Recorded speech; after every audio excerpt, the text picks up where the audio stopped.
Everyone ready? Terrific. Thank you for being here. Thank you for joining us on this trip. Ben Rhodes, the President's Deputy National Security Advisor for Strategic Communications, is joining me today. He can go over the meetings the President's had today thus far, as well as preview some of the meetings he will have later today. He'll take questions on those subjects or any other subjects that you have for him, and I will stand by for questions on other matters. With that, I give you Ben Rhodes. Thanks, everybody, and thanks for people joining us virtually. I'll just give a brief readout of the President's meetings this morning. You saw his comments with the Prime Minister of the Netherlands after their meeting. I just note in particular that there was strong agreement in their meeting about the need to support the Ukrainian people, the Ukrainian government, to continue to impose costs on Russia for its actions. And as one of our key allies here in Europe and in NATO, we'll be consulting closely with the Dutch going forward. We also very much welcome the announcement made today by the Dutch to join the effort that the United States is leading to end financing for coal-fired plants abroad as part of our efforts to combat climate change. Turning to the meeting with President Xi of China, first of all, the President expressed his thanks, as he did publicly, for the welcome and hospitality that the First Lady and his families received in China. The President also indicated his condolences for the loss of life in the recent terrorist attack in China, and also noted our determination to work with the Chinese to continue to try to locate the Malaysian airliner that has gone missing, and expressed his sympathies to the Chinese families. In terms of issues, the President reviewed a number of global and bilateral issues with China. On climate change, the President stressed the need for the United States and China to work together to set a strong example in terms of reducing our emissions as we head into the 2015 climate negotiations. Also noted the importance of continuing to work together to phase out HFCs, something that was committed to at Sunnylands, and we're working to bring other countries into a global effort to phase out the use of HFCs. On the situation in North Korea, the President underscored the need for close coordination in sending a clear message that there needs to be denuclearization on the Korean Peninsula, and that any discussions or dialogue among the 6 parties around the situation in North Korea needs to be based upon actions taken by North Korea, which has not yet demonstrated its willingness to come to the table seriously. We've had good cooperation with China in applying some pressure on North Korea, but we as an international community need to continue to insist that North Korea abide by its obligations. On Iran, the President welcomed China's leadership within the P5+1, where they've been a constructive partner. The 2 leaders agreed that we have a good opportunity here to reach a diplomatic resolution to the Iranian nuclear issue. The President reviewed a number of bilateral economic issues, including our desire to continue to see China move to a more flexible and market-based exchange rate, expressing our concerns in that regard. The President also discussed a range of other economic issues, including our continued interest in seeing China move forward with the economic reform package that President Xi has put forward, the importance, for instance, of transparency in state-owned enterprises, and also the potential for greater energy cooperation between our 2 countries. On cybersecurity, the President once again underscored the need for the U.S. and China to cooperate closely on this issue. He raised, again, our concerns about the theft of trade secrets for commercial purposes, reiterated that the United States does not engage in intelligence for the purpose of gaining a commercial advantage. The 2 leaders welcomed the good progress that's been made on military-to-military exchanges and agreed to continue to expand those exchanges. On maritime security and regional security issues, the President reiterated our concern over the Chinese ADIZ that was recently announced. He also expressed concern over the need to reduce tensions in the East and South China Sea, noting that the United States is not a claimant. He underscored the need for resolutions to these issues based on dialogue and international law, and expressed continued U.S. support for that effort. In that context, of course, the President reiterated his support for the security of our allies, Japan and the Philippines. The 2 leaders also discussed the need to cooperate on counterterrorism issues. The President also raised issues related to human rights and the rule of law in China, specifically expressing concern over the recent lack of visas to U.S. media outlets like the New York Times and Bloomberg and Voice of America. On Ukraine, the President reiterated our interest in seeing the sovereignty, territorial integrity of Ukraine respected, reaching a diplomatic resolution that de-escalates the crisis and allows for the Ukrainian people to make decisions about their own future. With that, we'd be happy to take your questions on this or any other matters. Yeah, see. Or Jim. Did it come up, the NSA, reports of NSA hacking into the Chinese entity, that the Chinese press will bring that up? And separately, Ben, how do you interpret this Russian troop buildup along the border? Is that an ominous sign? You see signs of them making a move? Well, President Xi did raise those recent reports in the context of their discussion on cybersecurity. What President Obama made clear to him is that, again, the United States does not engage in espionage to gain a commercial advantage. We don't share information with our companies. Both the United States and China, understandably like other countries in the world, engage in intelligence activities on behalf of our national security. But there is a clear distinction, in our view, between intelligence activities that have a national security purpose versus intelligence activities that have a commercial purpose. And what we've tried to stress to the Chinese in our cyber dialogue is that, again, while we understand that different nations are going to have approaches to cybersecurity and intelligence collection, that we need to cooperate in setting clear rules of the road that wall off theft of tradecraft related to commercial entities, theft of intellectual property. And so that was President Obama's message on those issues generally, including when those recent reports were raised. With respect to the Russian troop movements, we've been very concerned by the potential for escalation into eastern and southern Ukraine. We've monitored very closely Russian troop movements along the border of Ukraine. And frankly, it underscores the need for there to be a de-escalation, because any further steps into eastern and southern Ukraine would represent a very dangerous escalation of the situation. At the same time, I think we've sent a clear message that we are prepared to continue escalating our response to Russia and imposing costs for that type of activity. To take one example, the executive order the President signed gives us the authority to sanction and designate major significant sectors of the Russian economy. And the message to Russia is clear. They're already facing consequences. They're already going to face costs. Should there be any further escalation, we have the ability, together with our partners here in Europe and around the world, to dramatically escalate those costs on Russia. Jim? And in his interview with Bill Goldstrand, the President was asked what he would say to members of the EU who are reluctant to impose heavy sanctions against Russia. And he said, there have to be consequences, and if Russia continues to escalate the situation, we have to be prepared to impose greater costs. What the EU has announced has been short of what the steps the U.S. has taken, and the threats that they've made to take economic sanctions are not as specific as what the executive order that the President signed. So I'm wondering, what will we see from the G7 today and from the EU tomorrow that goes beyond just harsh rhetoric against the Russians? Well, Jim, I'd just say a few things. First of all, the EU has moved with us in a coordinated fashion to impose sanctions on Russia. They've implemented visa bans, asset freezes, designated individuals, often in coordination with us. Their lists coordinate broadly with ours, for instance, in terms of the individuals that we've designated. They've also moved to politically isolate Russia, canceling several upcoming meetings and engagements. So we've had good cooperation to date. And in that European Council statement, they indicated clearly that there would be broader consequences for the Russian economy going forward if the situation continues. In terms of the meetings coming up with the G7, I think what we want to send is a strong message in several respects. Number one, that there will be growing costs for Russia for its actions. And frankly, Jim, the type of consequences we'd like to see are what the President foreshadowed in his executive order. We identified sectors of the Russian economy.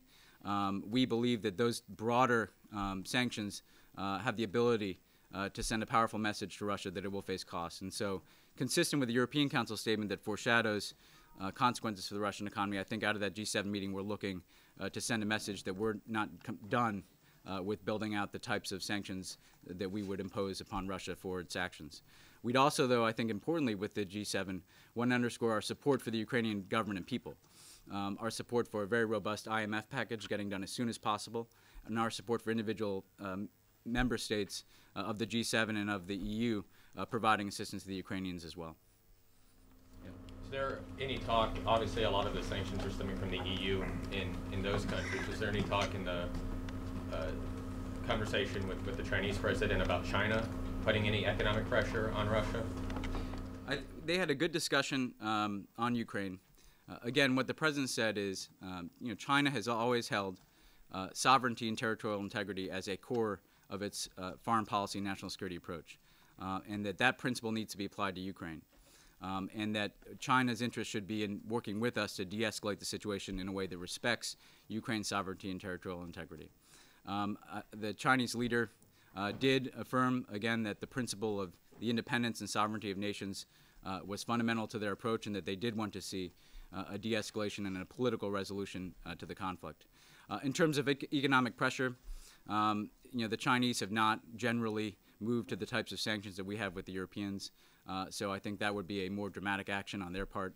I think we would we would find it as a constructive step for them to continue to refrain from supporting Russia's action and to speaking out for the principle of the rule of law, international law, and the respect for the sovereignty and territorial integrity of Ukraine. Doing so, I think, further isolates Russia on the international stage, as they were at the UN when it was a 13-1 vote in the Security Council. Was there anything, just to follow on that really quickly, and then I have another question, was there anything specific that the President asked the Chinese to do in Ukraine? Did he specifically say, can you just stay on the sidelines and not? Well, I think his specific request is one that he would make of any country, which is that all of us have an interest in an international system that upholds the sovereignty and territorial integrity of states, and that is the position that we would like to see China stand behind in its international engagements, and we're going to continue to work with them to try to de-escalate the situation. Furthermore, China has a relationship with Russia insofar as they can be constructive in urging de-escalation and a political resolution. They could play a constructive role in that regard as well. On the G7 meeting tonight, are you guys expecting that Russia would be indefinitely suspended from the G8? Do you feel like there's a consensus on that? We'll also be discussing that at the meeting. I don't want to get ahead of it, but clearly we believe that there's no reason for the G7 countries to engage with Russia going forward based on its behavior. So I think the leaders will discuss the upcoming future of the G7 and the G8.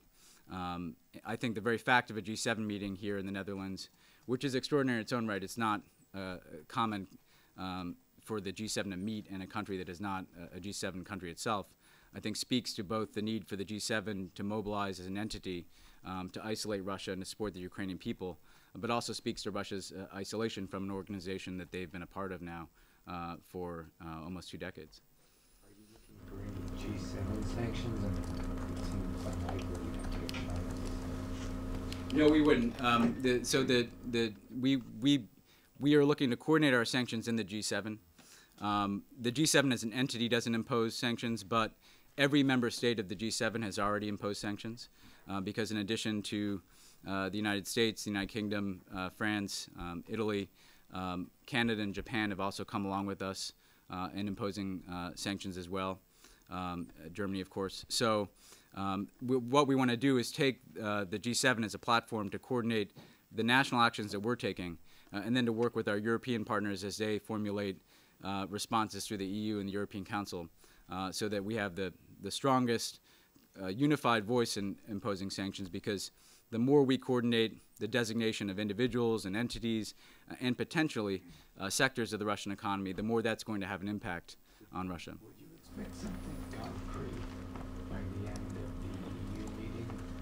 If not, what sort of week while you've got all these troops?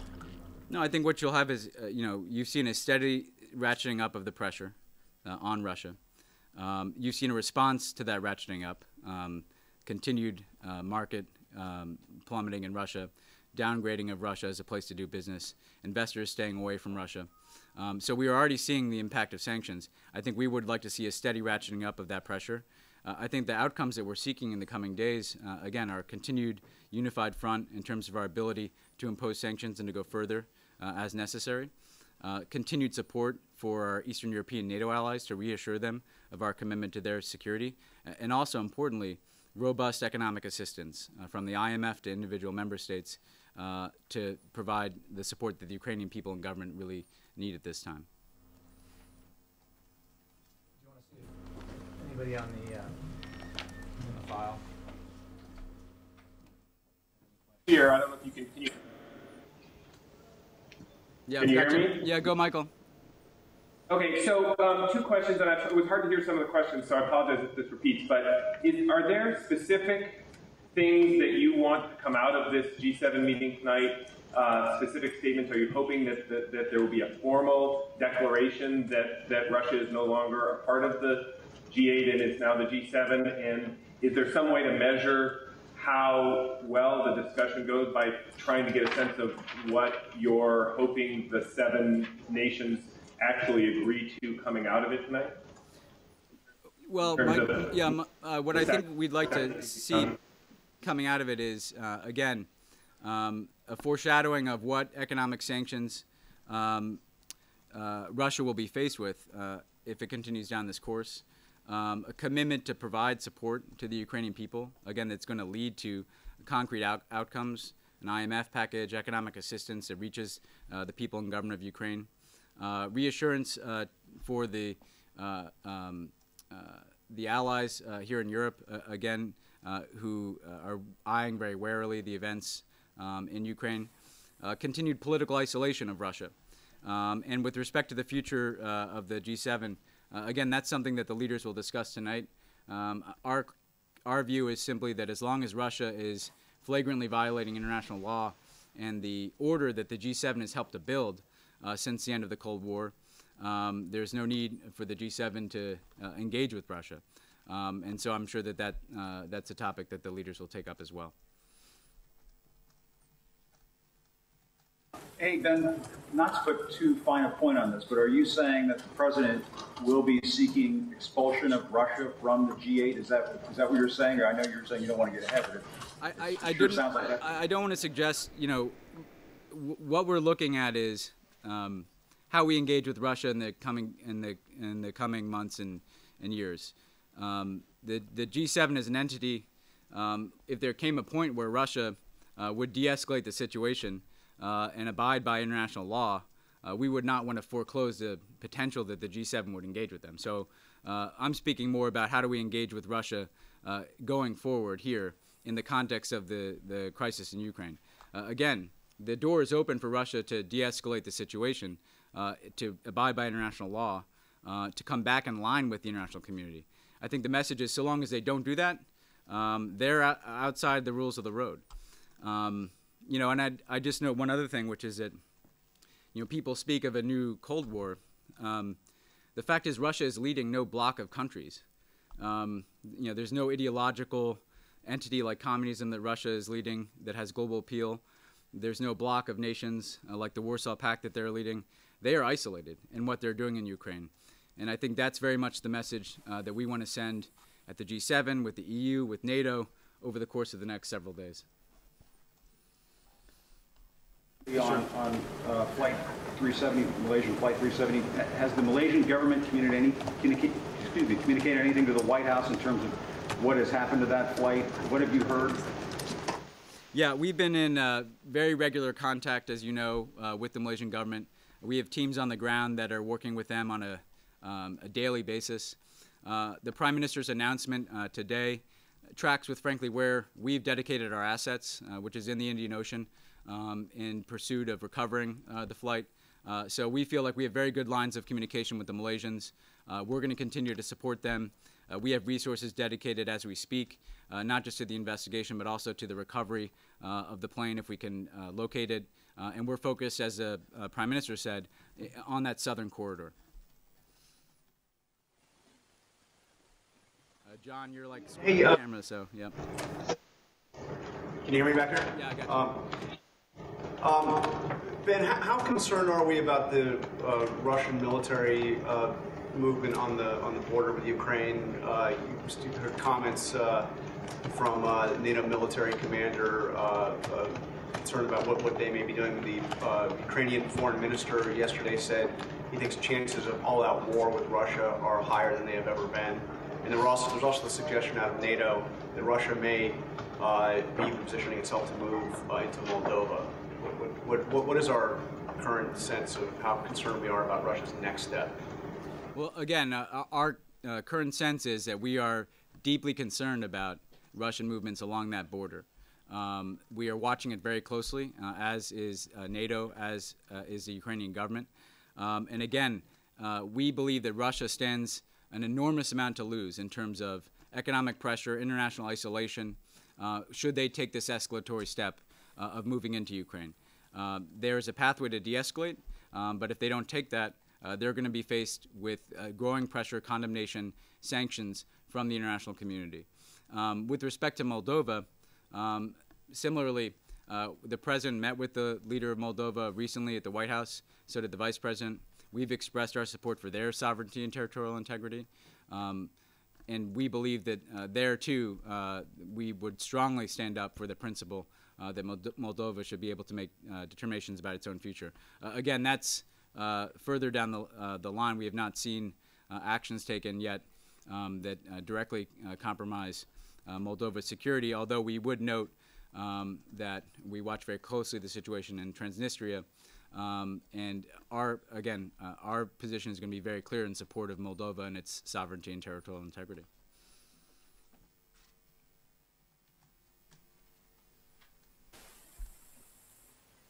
An army preparing to invade, or is it consistent with what the Russians claim, which is military exercises? Well, the Russians have claimed a lot of things in recent days that didn't bear out. So they've said that these are for the purposes of exercises. We'll see whether or not the troop movements are consistent with military exercises. We believe that there's every reason to be skeptical of Russian assertions, which is why we're watching the situation very closely, as are the Ukrainians. I'd note that to date, the Ukrainians have shown extraordinary restraint in how they've responded to the situation. In Crimea in particular, but also more broadly, and that continued today with the manner in which they are pulling back their forces in Crimea. And this is the first time a lot of these leaders have gotten together since the crisis in Crimea, and I wonder any atmospherics from their sense of either shock, dismay about what Russia has done, and if the president is bringing to this meeting a sense of urgency about what's at stake for all the things he's always talked about collective security and international law, taking a stand against Russia. Is he using this as an opportunity to identify this as a huge turning point potentially, and is that working? Absolutely. We come here, Major, with a sense of urgency. And it's not just because these are things the president has spoken about. These are things that all of these institutions have built over many years in terms of respect for international law, respect for nations to make their own decisions, leaving behind the days in which major powers made decisions about the futures of other countries over their heads. That's what the EU is about. That's what NATO is about. That's, frankly, what the United Nations is about. And so what Russia's done is in violation of that entire international order that has been built up over many decades. And it's for that purpose that we are focusing on this issue here.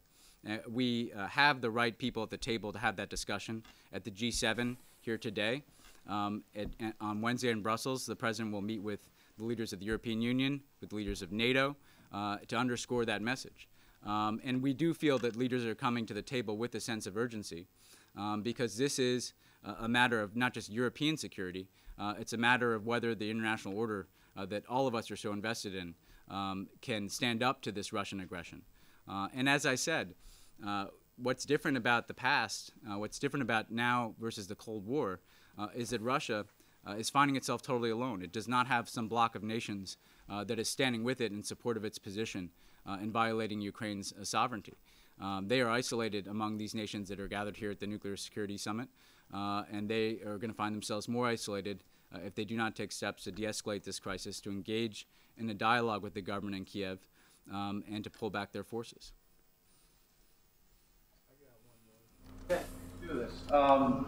Quickly back to the plane. I just wanted to specifically tie up. The Malaysian Prime Minister also said that he believes all lives have been lost on that plane based on the new analysis they've had. I just wonder specifically, has the President been briefed on that piece of information either by the Malaysians or by White House officials? And does that assessment square with what the U.S. believes about the flight? Ed, we'll have to get our own independent confirmation on that.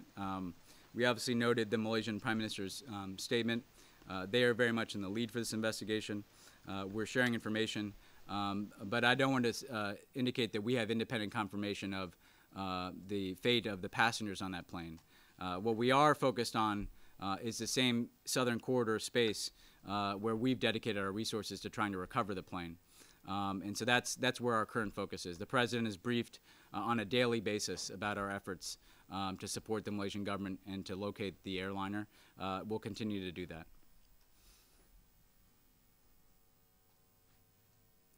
Oh, your audio cut, Ed. Real quick on Ukraine.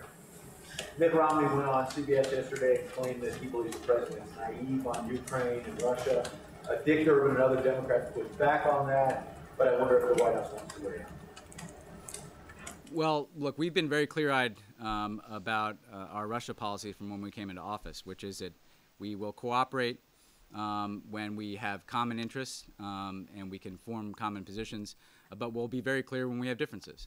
And it was the right thing to do to pursue cooperation in the beginning of the administration that helped us put in place Iran sanctions, that helped us supply our troops in Afghanistan, that helped us reach the New START Treaty, that frankly helped us advance some of the nuclear security objectives that we're talking about here at the summit, like the removal of high-enriched uranium from a number of countries. At the same time, we've stood up to Russia when we've had differences. And there's nothing new about the United States and Russia having differences. I would note that, as we've said before, we've heard this criticism that somehow the President's inaction in terms of taking using military force in Syria has anything to do with the situation in Crimea or Ukraine. When George Bush was president, we went to war in Iraq, we went to war in Afghanistan.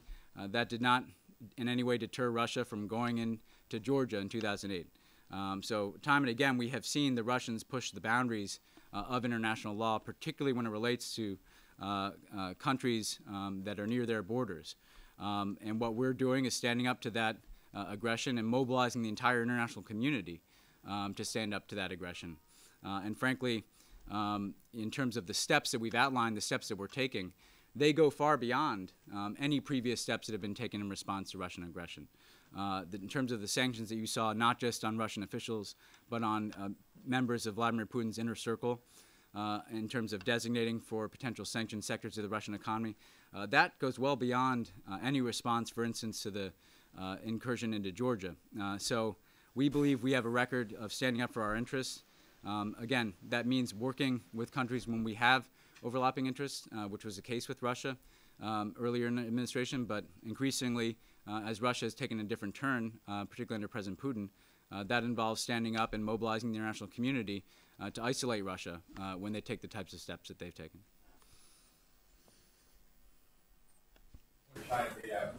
You said, hey Ben, sorry. I want to go back to your readout on China. You were asked specifically if China would participate in any of these sanctions. You essentially said no, so you talked about imports of sovereignty. And then you said before that everybody that's attending this summit is basically have the position of isolating Russia. Is there something substantial China is going to do vis-a-vis Russia and punishing them in some way or participating in this isolation beyond this readout? Is there something tangible you can point to? Look, I think it matters. Russia cares a lot about its standing in the world, its world position. And it matters if traditional friends of Russia cannot express support for their position and indeed or express support for the principle of sovereignty and territorial integrity that Russia is currently violating. we've said that the costs that Russia is going to face run across the board. A big piece of those, and the most significant thing we can do, frankly, is impose economic costs on Russia. And that's what we're doing with our sanctions, and those are already sinking in. We said we can politically isolate them, again, by separating them from institutions like the G7, by canceling the types of engagements that the U.S. and the EU traditionally has with Russia. But also it's a blow to their international standing when they are not able to look and find support for their positions. That's what happened at the United Nations. So again, that is a consequence for Russia. It is going to lead to an erosion of Russia's position in the world. And I think the reason is because they're in violation of the international order. And as I said, China, as they speak to their own national security interests, has always put front and center this notion of sovereignty, territorial integrity, when you look at different regions of China like Tibet. And so, again, it's very much in their interest to stand up for the notion that a nation should make decisions about its own future and not have external actors come in and make those decisions for them. And that's the conversation we'll continue to have with China going forward. Because China is not supporting the Russian government in their move in Crimea, that in itself is significant. I would say that, if you look at the pattern, Chuck, just of voting at the UN Security Council, generally China and Russia are aligned. Generally, they're aligned on political and security issues on the world stage. And it says something when Russia is completely isolated, as they were at the United Nations Security Council. And it, I think, foreshadows the future that Russia is going to face if they continue down this course, where they can't even look to traditional places for full support for their positions. And again, they're just going to face continued isolation if they don't take this opportunity to de-escalate the situation. Economic costs are significant thing you can do. You folks specifically targeted, I apologize, the value of the ruble and the Russian stock market, because both went down by about 10%. We are, the way we are in the sense that when you target certain individuals and entities, it has a chilling effect on the broader economy. So I think it's important to understand that when we sanction individuals with significant resources who are in President Putin's inner circle, when we sanction a bank that is associated with one of those individuals, not only does that have a direct impact on them, but it has a broader chilling effect on the Russian economy that makes investors think twice about putting their money into Russia. That has a knock-on effect on the ruble, on the Russian market in ways that sanctioning me does not have on the U.S. market and the U.S. currency. I think we have one up here. I'm confused. Can you hear me? Yeah, I can hear you now. Hey, hi, Ben. Sorry, it's Michelle Kosinski. I know we talk a lot about the possibility still of de-escalation, but can you give us a sense, even a general sense, of what de-escalation would be at this point? Because wouldn't you agree that there's really no way Russia is going to leave Crimea at this point? Well, again, the path to de-escalation is open to Russia, in part because the government in Ukraine has indicated a willingness to have a discussion about how to ensure that ethnic Russians, for instance, are protected within their territory. For instance, the government of Ukraine has indicated an openness to having a dialogue on constitutional reform. As a part of that, they could look at autonomy for regions like Crimea. They can look at different solutions, again, to provide an assurance that people in different regions and people of different ethnicities are being protected. But frankly, they should not have that conversation in the context of military threats and coercion. So what we've said to the Russians is, de-escalate the situation, put it back onto a political and diplomatic track, pull back your forces, engage in a discussion directly with the government in Kiev, not over their heads. The international community will support that process. And precisely because the government of Ukraine has indicated a willingness to pursue constitutional reform, and precisely because they have an election coming up in the spring, there is a pathway that could be taken that could lead to a de-escalation of the situation. We have not seen Russia take that pathway yet, which is why we've pivoted to the pressure that we're applying, but we've kept the diplomatic lines open and will continue to urge the Russians to engage in that dialogue directly with the Ukrainian government. Just one quick question, Ben. There are 58 leaders here. Is the president going to try to build consensus among them so that maybe something can be written up against what Russia has done in Crimea? Will there something will appear in the declaration or on the side of the declaration? Well, I think we're engaging with enough nations and entities that we can send that message through the outcome of the G7 meeting, through the US-EU summit that is upcoming on Wednesday, through the meeting with NATO on Wednesday, and some of the President's bilateral engagements. The Nuclear Security Summit is going to remain focused on the agenda at hand, which is securing nuclear materials so they can't fall in the hands of terrorists. We had some important announcements today, including Japan taking an historic step to get rid of an enormous quantity of highly enriched uranium and plutonium. We want to continue to encourage other nations to take similar steps and build up their security practices. I'd note that Ukraine was one of the countries that showed leadership in recent years in getting rid of its highly enriched uranium as well. So the Nuclear Security Summit is going to continue to tackle that agenda. But if you look at all the President's other engagements with the relevant transatlantic and European security and political entities, as well as his bilateral engagements on the margins of this summit, we will be able to touch a broad representation of that leadership that is here at the summit in The Hague, and I think send a clear message on where we are in Ukraine. I wanted to follow up really quick on the plane crash. Is the announcement by the Malaysian Prime Minister today, and I know Malaysia is handling the investigation primarily, but does the announcement this afternoon give you guys any more clarity on what presumably happened to this plane, whether it was mechanical failure or something more sinister? I don't want to get ahead of that determination yet. I think the Malaysian Prime Minister was speaking above all to the location in which they're focused now in the southern corridor. So I don't think determinations have been made about the cause, but we'll continue to support them as they work to locate the plane and also to try to make a determination on the cause. Is the FBI still in Malaysia? FBI is still working with the Malaysians, as is the NTSB, the FAA, all our other entities. Are you sensing any reluctance from the Europeans to go along with the sort of wide sanctions that you're wanting to do against Russia, against financial sector, energy sectors? Well, look, clearly we know that those have an enormous impact. And as the President said in his own statement, those would have an impact on the global economy. Those would have an impact on the European economy.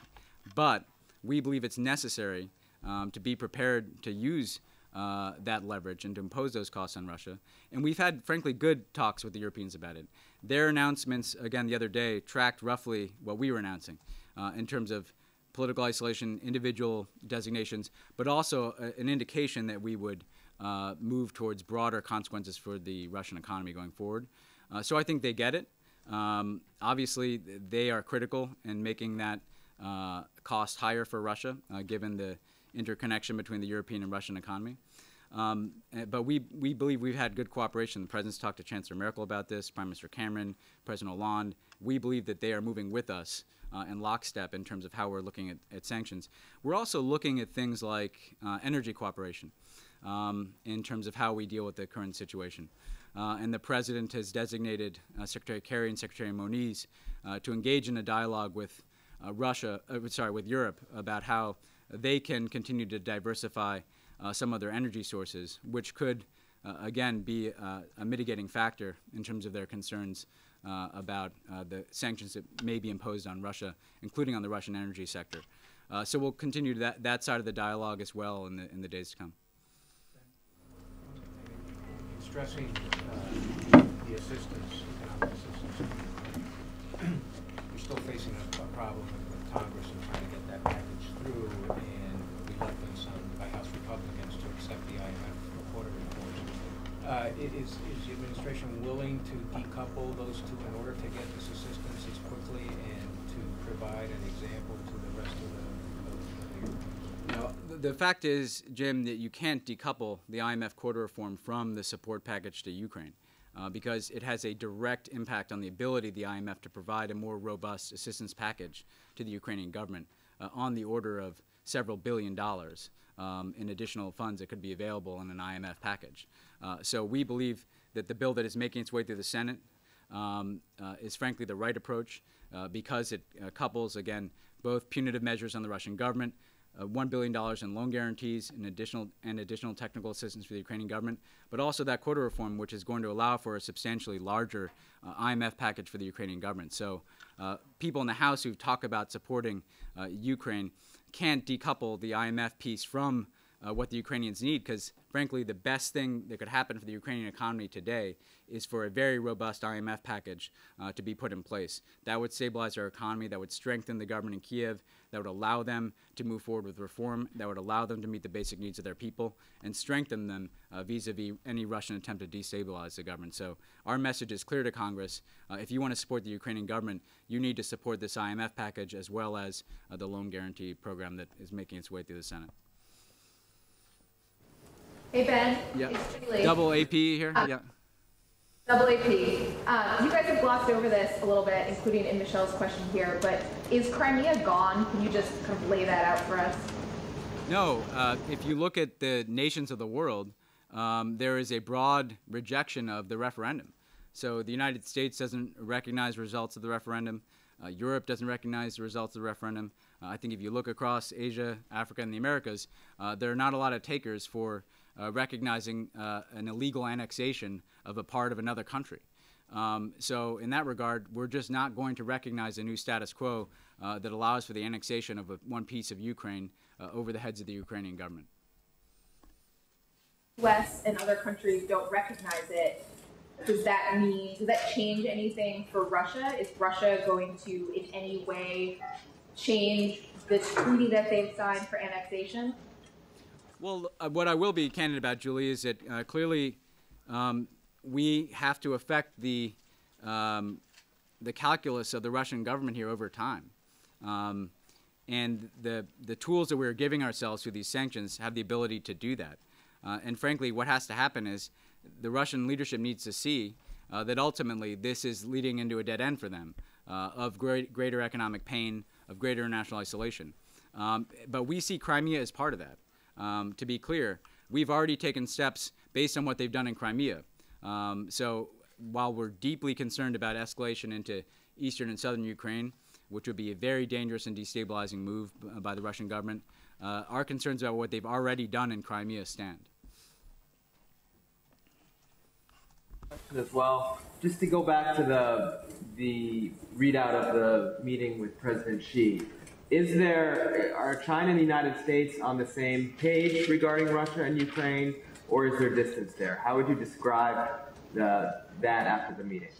Look, Jeff, candidly, obviously the United States in general is far more willing to move towards the use of aggressive, punitive actions like sanctions, not just with respect to the situation in Ukraine, but with respect to other international issues. Precisely because, by the way, the Chinese have a principle of respecting the sovereignty of other countries. So clearly we are going to go farther in terms of the punitive measures that we're going to impose on Russia.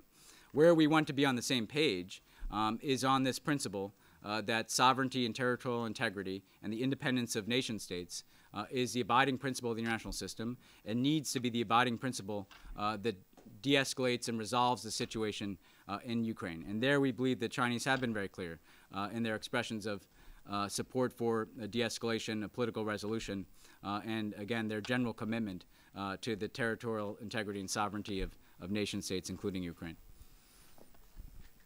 Carol?